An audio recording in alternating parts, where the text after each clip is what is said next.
Доброго дня, шанувальники мистецтва! Ми продовжуємо творчі зустрічі з талановитими людьми Лубенщини під назвою «Штрих до портрету». Сьогодні у нас в гостях молодий, талановитий художник, знаний у мистецьких колах Сергій Горбачов. Доброго дня, Сергію! Доброго дня, дуже приємно. Якось мене запитали, що, на вашу думку, головне у живописному полотні? Я, не вагаючись, відповіла, що передати настрій. Ви як творча особистість. Як би ви відповіли на це питання? Я думаю так, що і настрій, і також, якщо є смислова нагрузка, також і смислову нагрузку треба передати. Настрій, якщо це пейзаж, і пору року, час природи передати. Той момент, який треба витягти, так, настрій дійсно. У вашій колекції є картина під назвою «Осінь». Ця картина експонувалася на виставці з нагоди Дня міста і дуже приваблювала до себе глядачів. От саме осінь. Я не можу сказати, що це стан душі, ви дуже молода людина, але чому саме осінь? Це ваша улюблена пора року? Своя романтика, своя особлива лірика. От якщо казати стосовно зими, то зиму я, чесно кажучи, її ніколи не писав. От осінь, весна, літо воно більш, скажімо так, кольори літа вони більш одноманітні. Весна і осінь це для художника це, мабуть, самі цікавіші, так. Справді дійсно цікаво.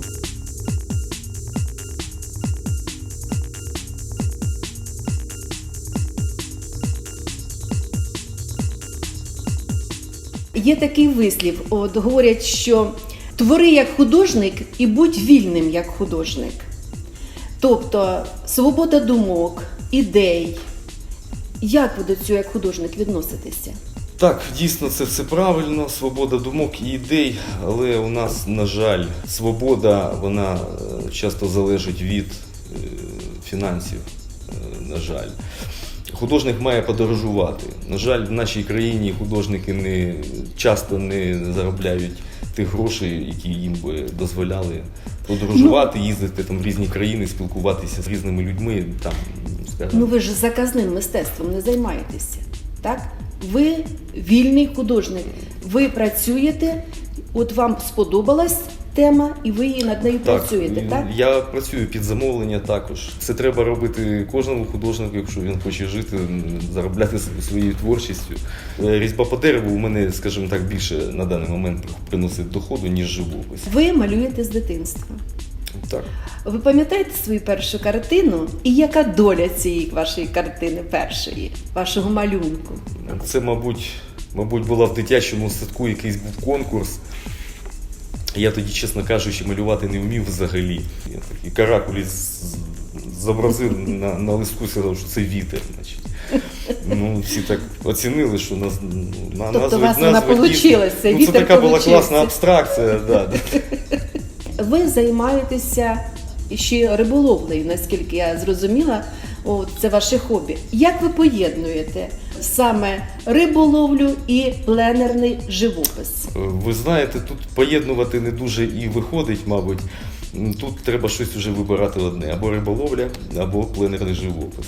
Ну, як часто це відбувається? Дійсно, останнім часом не часто, але я вважаю, що пленерний живопис – це кожен художник, який займається пейзажним живописом. Пленер для нього – це необхідний ступінь розвитку у його творчості, який зможе передавати той самий настрій і пори року, і взагалі вважатися професіоналом. Є стилі, для яких взагалі можна так сказати, що техніка – це не головне. Головне – це відчути колір і вміти передати настрій картини. Ви як художник саме, як це відчуваєте? Кожен художник, якщо він вважає себе художником взагалі і претендує на роль професіонала взагалі, йому потрібно обов'язково пройти якусь школу. Це я не кажу обов'язково, що має мати там диплом, тому що стилі і направлення, скажімо так, київська, допустим, львівська школа, вони дуже відрізняються.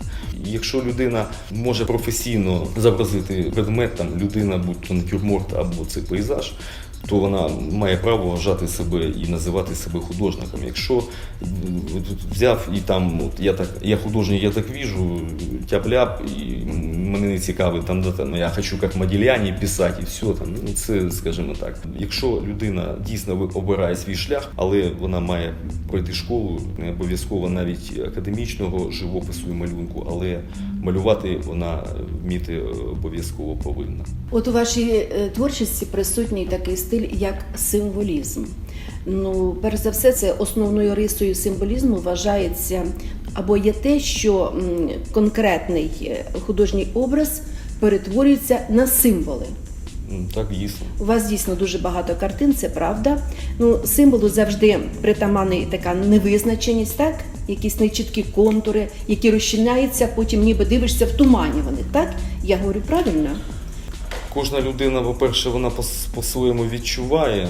Насправді символізм ніколи, я б сказав, не був в моді. Якщо з історії взяти, то він виник у Франції ще в 17-18 Так, я хочу сказати, що це не те, що зараз продається. Це те, що, скажімо так, те, що в душі у художника. Він, кожен майстер, він насправді завжди малює себе. В принципі, або відношення своє до світу. Мене взагалі цікавить психологія людини, її відношення до навколишнього світу, які оголюють такі проблеми людські, які, скажімо так, не передати звичайно якомусь там стилі живопису іншому. До речі, дуже картини красиві символізму. Я над ним дуже довго дивилася і мені дійсно сподобалися. У мене Ви не виставляли робота, їх, значить, а тільки одна робота там виставлялася. зображений Нікола Паганіні, який був геніальним скрипачом, ви знаєте. Так. От, я насправді тоді, той період часу, коли я писав цю роботу, я навіть не знав, як він виглядів. Просто от, у мене був такий от образ, і мені його хотілося от, почуття цієї людини зобразити. Не бачачи її ніколи навіть на ілюстраціях. Як би ви уявили це, себе перепровіряли, якщо чесно, я був здивований, коли я в точку в образ цей попав. Тобто ви ще й психолог. Художник, насправді, якщо він займається портретом, він обов'язково має бути психологом. Без цього ніяк. Серед художників панує такий вислів, що з кожною картиною художник важко розлучається. Якщо людині дійсно подобається, готова за неї заплатити, це показник того, що художник він потрібен в цьому світі, що він там десь на горищі там не буде копити там сотні робіт, там, які нікого не цікавлять. То для художника це має навпаки значення, що він дійсно на правильному шляху, і його роботи потрібні. Оцінюють, так? Так, звичайно. Так. І художники часто кажуть іще, що роботу не продав, а пристроїв. Не розлучився, а пристроїв. Пристроїв, так. Як там, так, будемо знати тепер. Як коти там наплодилися, там треба пристроїти котенка кудись. От у вашій творчості ви не зупиняєтесь на досягнутому, ви постійно себе шукаєте. Ви ще займаєтеся різьбленням по дереву. Так. Як себе називаєте, скульптор із бензопилою. Це так часто себе називають ті люди, які часто користуються цим інструментом. Насправді бензопила є дуже класним інструментом саме для різьблення по дереву, а саме садово-паркової скульптури. Було б дуже цікаво щось в нашому місті, скажімо, в парку, щось вирізати, а у нас багато там дерев, які потребують того, щоб не пеньки торчали, а зробити якісь дійсно фігури, будь-то казкові, можуть тематичні. Це було б, я думаю, дуже цікаво. Якби міська влада цим зацікавилася, я думаю, що вона зацікавиться. Я думаю, що ми знайшли мову з ними спільно і було все чудово. В Фейсбуці я читала, що ви займаєтеся не тільки там риболовлею, саме собою це ви художник.